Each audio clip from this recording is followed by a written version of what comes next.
And Trump said he's going to bomb Iran. And then the Pentagon said, don't do it because we have to take the Strait of Hormuz. And it's going to take us about 800,000 to 1.2 million men to do that. We knew what it was back then. And we said, we don't have it.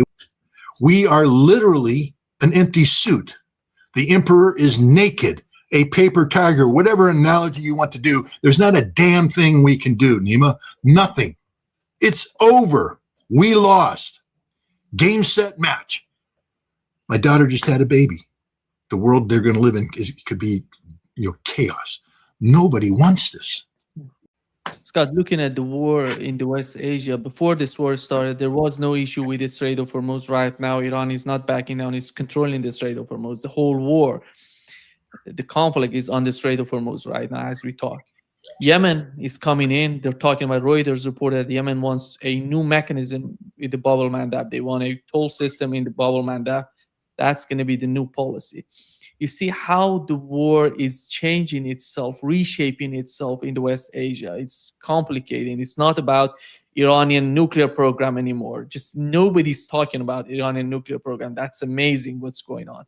And it's all about the Strait of Hormuz right now, el-Mandeb, and the pressure they're putting on Saudi Arabia, which is so important for the oil market, as we know. The other point is, how is the United States prepared to bring everything into West Asia? Because that is what's going on right now. If they want to focus on the West Asia, they have to bring everything in just to fight all these little wars, big wars. And how is that going to help the United States?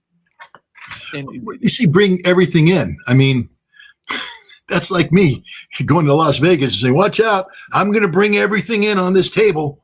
I'm going to bring it all in on this next bet. Then I reach in my wallet and pull out $3 because that's all I got. Bring everything in? What does the United States have? There was a time when we could deploy 700,000 troops in a snap of a finger. We did that, Operation Desert Storm. There's another time when we could deploy 200,000 troops in a snap of the finger. We did that, Operation Iraqi Freedom. Actually, it was Iraqi Liberation, but then we realized that spelled oil and nobody wanted to go to war for oil, so we changed it to freedom. Today, nothing. This isn't Bewitched. You don't get to rub your nose and magically forces appear. The reason why we could deploy 700,000 troops in 1990, 1991 is that we had spent the last 2 decades preparing for a major war in Europe, where through Reforge, or Return of Forces to Germany, we were ready to deploy 300,000 troops within 10 days. So we had troops on standby, trained, equipped, ready. We also had a large standing army, 250,000 in Germany with the equipment ready to go to war. So when the time came to divert them, we were able to pull forces out of Germany. They were combat ready. We had the lift capacity to do so, and we brought them in, and then we could bring in other forces, marry them up with equipment, because we paid the money and we trained to do this. We were prepared to do this. By 2003, we didn't have that capacity anymore. We had a more limited, reduced capacity, but we're still able to generate 200,000 troops through reduced lift capacity. We're still operating in a benign environment. We landed in a Kuwait port where there's no enemy forces attacking us. We built up forces with no enemy, capability to oppose us, landing on airfields without any intervention. Now we have zero capacity to deploy. It takes 5 months for a U.S. Army heavy brigade in Fort Carson, Colorado, to prepare for a peacetime deployment to Poland. 5 months to get their act together, to go through the training, to do the manpower things, to get people in, because it's a peacetime military. People are pregnant, people are on leave, people are in school. Your units are reduced down. You got to build them back up. You got to get them trained. You got to go to a national training center, because we don't have units that are permanently combat ready anymore. We don't.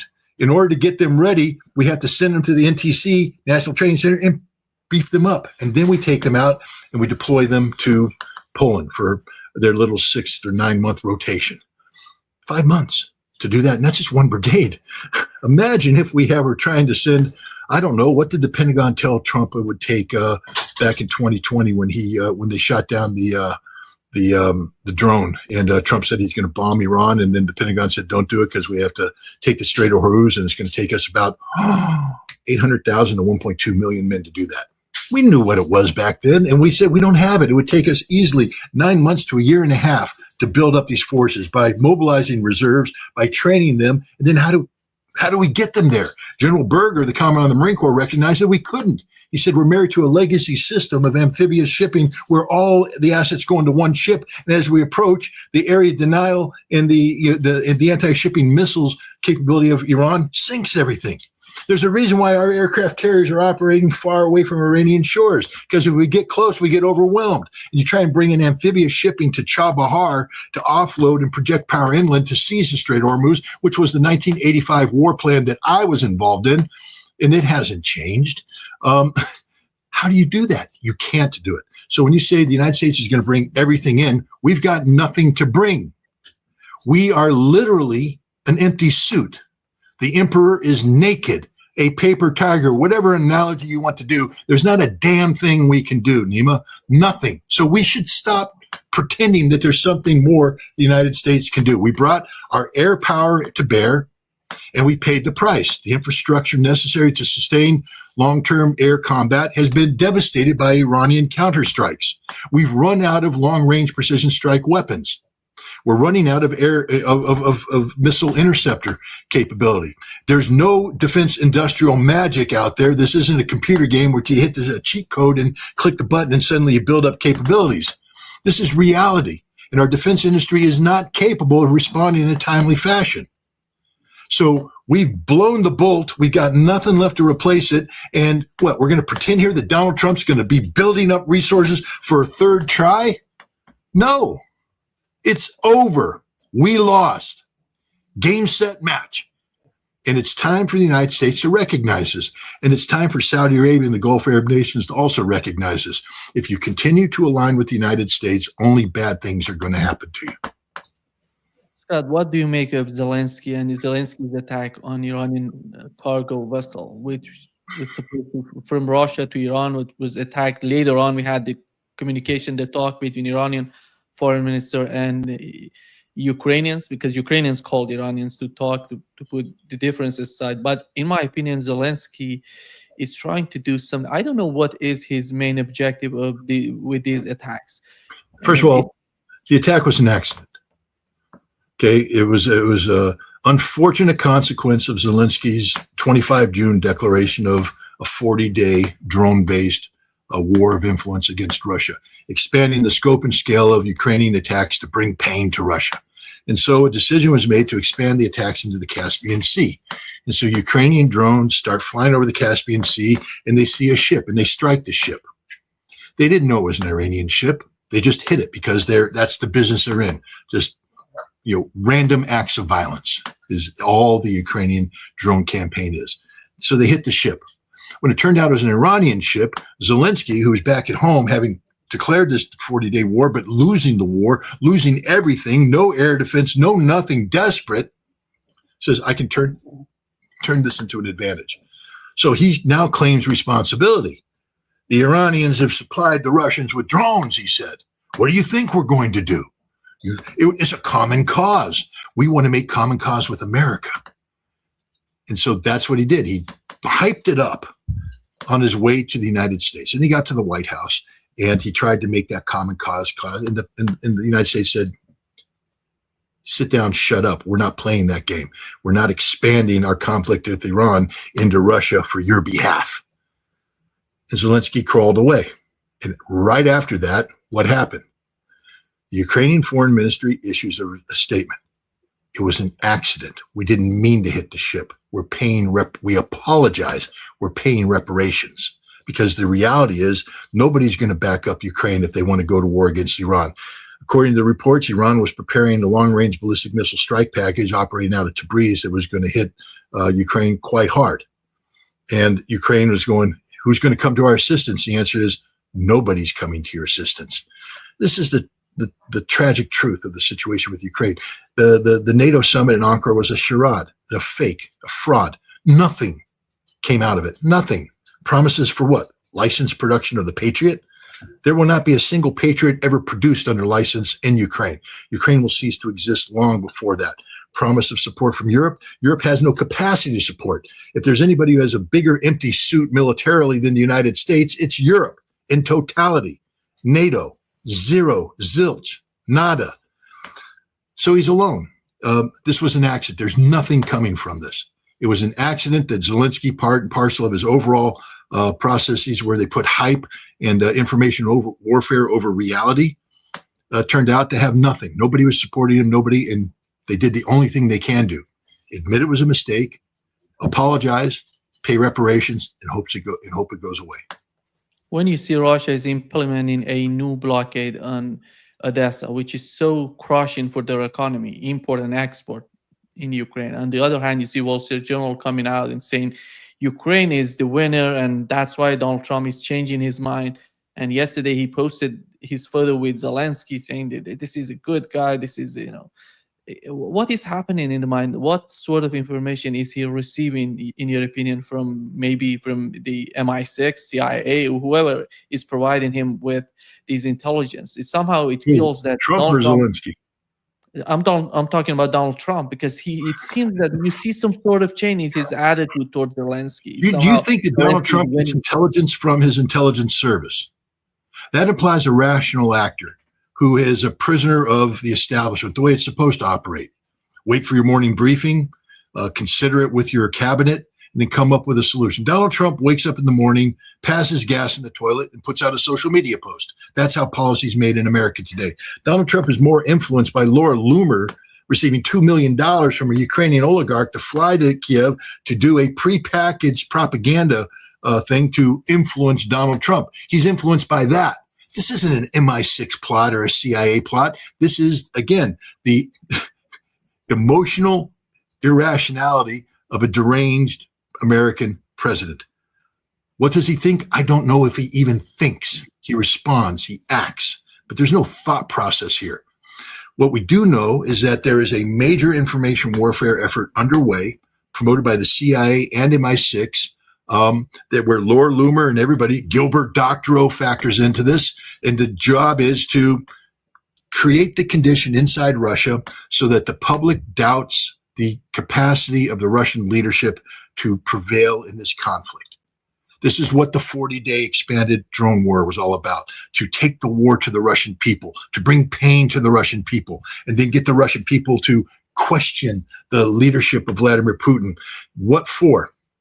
September 20th. That's the target date. That's the State Duma elections. The goal is to sweep united Russia from power and pull down the foundation of political support for Vladimir Putin and cause him to be overthrown by an enraged public who believes him to be a weak leader. That's what this is all about. That's everything that's going on. It's a giant gamble to achieve that result. Well, first of all, the people who came up with that plan know nothing about Russia, know nothing about Russian election. I mean, how do you undermine a president that is operating at, 76% support rate today? A Western politician would kill for this. And by the time the election comes around, trust me, that number is going to go above 80. Because, what did Putin do yesterday? He met with the State Duma, the target of this entire propaganda exercise. He put a medal on a Russian hero's chest. And that Russian hero leaned into him and said, Mr. President, you have to be bolder. Be bolder. So the president goes up in front of the Duma and says, I just put a medal on this guy's chest, and he told me he wants me to be bolder. What do you say? Did you see that video? Yes, they said. Not yes, maybe. Yes, vehemently. Yes, be bolder. And the president starts smiling and laughing and twirling. You want me to be bolder? Yes, we want you to be bolder. He just owned them. It's over. The campaign is over.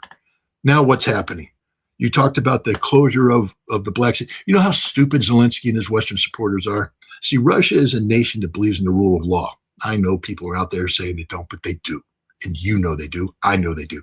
One of the things Russia had agreed to was keeping a corridor open, a Black Sea corridor, so shipping could come out of Odessa and other Black Sea ports with grain, and that could come down through the Bosphorus and get to market.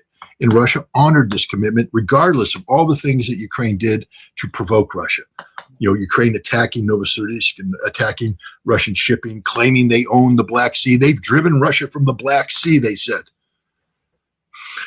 Now they've gone a bridge. They start attacking the Sea of Azov, and then they start attacking Wildberry, online retailing warehouses.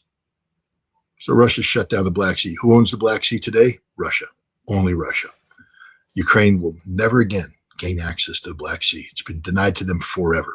First of all, by the de facto blockade put in by Russia, and the fact that Vladimir Putin has now openly articulated that Odessa is a Russian city, and he's talked about the partitioning of Ukraine to include transferring parts that belong to Romania pre-war back to Romania. That implies that Russia will have a land bridge between its current positions and Transnistria, which means that the Black Sea coast will belong to Russia. This is the future of Ukraine, and it's going to happen because Ukraine is being collapsed from within. We saw the thing that everybody was hoping would happen in Russia, fire Gilbert Doctorow, fire the general staff, fire your defense minister. Why? They're winning. Why would you fire them when they're winning? Oh, because you're an agent of influence. You're a disruptor force of British intelligence. Okay, I get it, Gilbert. But fire them. Why? But nobody talks about the fact that Fedorov had to be fired and Syrskyi was fired. The very thing you wanted to happen in Russia happened in Ukraine. Thousands of people in the street demanding action. That's the instability. And it's only going to get worse because now Russia, because of the Wildberry attacks, is taking out the totality of the civil support infrastructure of Ukraine. Gas stations are disappearing. Not just gas distribution centers, gas stations are disappearing. All the supermarkets are disappearing. All the warehouses are disappearing. There's going to be nothing left by the time Russia finishes that campaign. And when you roll into winter, if Ukraine lasts that long, they'll have no gas, no energy, no heat, no food, no supplies, no nothing. They will all die. It's the death of a nation. And this is the direction we're heading. And no magic is going to come from the Russian Duma elections on September 20th. Those elections will come and go. Putin will be in power stronger than ever. And Zelensky will be holding an empty bag. And nothing Donald Trump says, nothing Europe says will fill that bag up. And that bag is all the Ukrainian people have coming into the winter. And what this is going to lead to is absolute societal collapse. And that means the end of Ukraine. Do you feel with this new resolution that was passed, it basically Lindsey Graham prepared this resolution about sanctioning Well, it Russia? has to be good then. If Lindsey Graham did it, it has to be good because the man's a genius. But it means that the United States, Washington is preparing itself for the continuous war with Russia and Iran. I think that's the message. Doesn't mean that at all. It doesn't mean that at all. You say it means that, but to prepare for a long-term war, you actually have to do preparation. They're getting ready to get involved in an energy war with the world because this package requires them to impose sanctions on anybody that buys Russian energy at a time when there is no energy in the world. How stupid can you be? Donald Trump engineered the closure of the Strait of Hormuz, engineered the closure of the Bab el-Mandeb Straits. 25% of global energy supplies is denied to the world. And now Donald Trump's going to tell the world, you can't buy Russian oil. You can't buy Iranian oil. Do you know how stupid they are? What are they going to do? Rely upon the massive U.S. energy stockpile? We don't have any energy. We've sold it down. We got nothing. It's empty. 15 days, I think, is what we got. It's over. This is the dumbest thing in the world. It is a nation committing suicide because politicians don't have the courage to confront reality. This will not succeed. It may pass, but it will fail. And the moment it starts to fail, Trump will exercise the opt-out clause and say, I don't want to do this. I'm not going to impose this because he's going to lose India. He's going to lose China. He's going to lose everybody. He's already lost them, but it's going to become confirmed. And the reality is he can't open up the Strait of Hormuz. He can't open up the Bab el-Mandeb Straits. So it's game, set, match. Please, Congress, please, please, please, please, please pass this. Pass it because it will hasten the defeat of this irresponsible hegemon called the United States, and it will expose the absolute insanity of the United States Congress to the American people, and maybe in the midterm elections, we will wipe the slate clean. That's all we can hope for. Do you think that Donald Trump would hand it over to the next president of the United States, or he's going to have some sort of end to one of these two fronts, or maybe two of them? There are two fronts right now with Russia and with Iran. My question is, it doesn't matter what Donald Trump wants. That's what I'm trying to say. It only matters what Russia wants and what Iran wants. So let's stop talking about Donald Trump. He has no cards to play. This isn't an American game anymore. All right. So the question is, what does Russia want? And the question, what does Iran want? And you have to answer those questions. What America wants is irrelevant because America is not a rational actor. So what an irrational actor wants shouldn't matter, should it? Plus, America doesn't have any cards to play anymore. We don't. Do you really think this sanction bill is going to do anything? It's just going to hasten the destruction of the United States. Oh my God, in order to do something like this, you have to be in control of the world. You have to control everything to make this happen. We control nothing. We control absolutely nothing. All Iran has to do is squeeze harder on el-Mandeb and Hormuz, and the United States collapses. Europe collapses. The whole charade collapses. To make sanctions work, the rules-based international order has to be up and running and fully functional. But it's been exposed by Mark Carney at Davos as a fraud. Everybody knows it's a fraud. There's nothing here. You can't enforce a rule unless you got a sheriff to enforce the rule, and the sheriff is fat, orange-faced, and unstable, and has no guns and has no ammunition for the guns. I mean, we have to stop pretending the United States has relevance in the world today. We don't. We don't. We're just a declining power. And if we continue to do this stupidity, what we're going to see is the declining is going to become a collapse. And as an American, I don't want this to happen. I mean, everything I have here could be lost. My daughter just had a baby.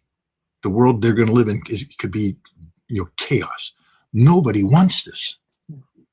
But in order to prevent it, we have to start being realistic. We have to stop pretending that Donald Trump matters in the world. He doesn't matter. He's made himself irrelevant. And he's exposed his weaknesses. The Russians and the Iranians know the weaknesses of the United States. Fortunately, both nations understand that chaos is not a solution.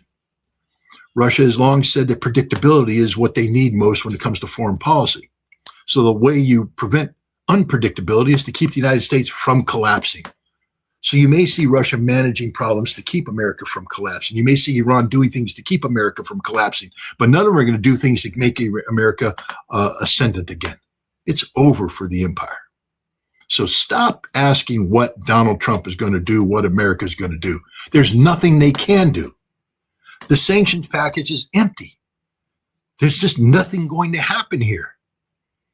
Because if we threaten to sanction India, they've already told us to pound sand. We threatened to sanction China, they told us to pound sand. Sanction Iran, war. Sanction Russia, what? None of it matters. All it's going to do is hasten the collapse of the petrodollar, hasten the collapse of American control on global financial systems. It used to be said it was too hard to replace SWIFT. It's too hard, too inconvenient. SWIFT's become unlivable because of the United States. Replace it, it has to be replaced. It's no longer inconvenient. It's a necessity to replace it.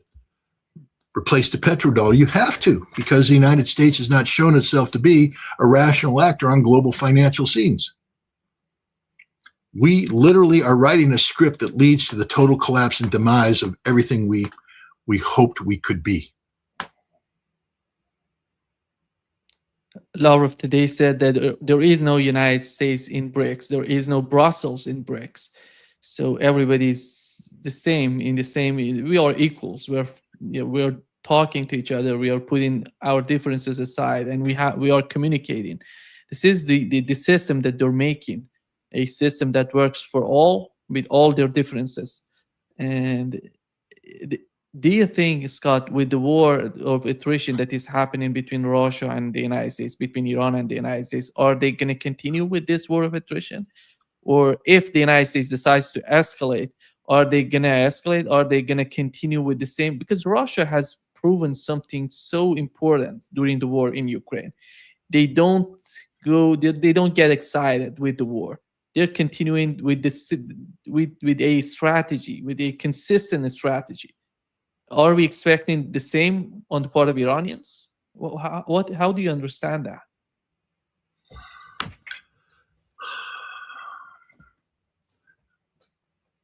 Well, I mean, both Russia and Iran are rational actors, but they both need to achieve outcomes that are best for their respective nations.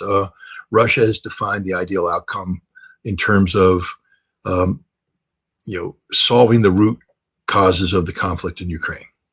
That's the goals. That's the objective. Russia has not expanded this into, while the United States and NATO are down, we're going to resolve Baltic security. We're going to resolve Arctic security. We're going to deal with NATO. We're going to deal with the United States.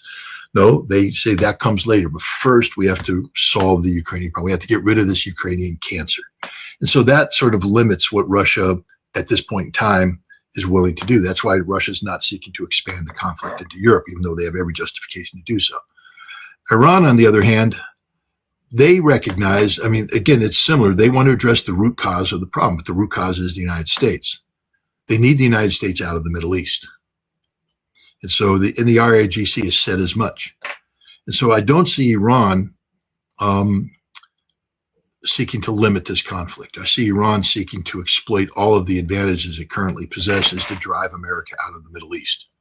And this is a sad state of affairs because that means that we will be defeated.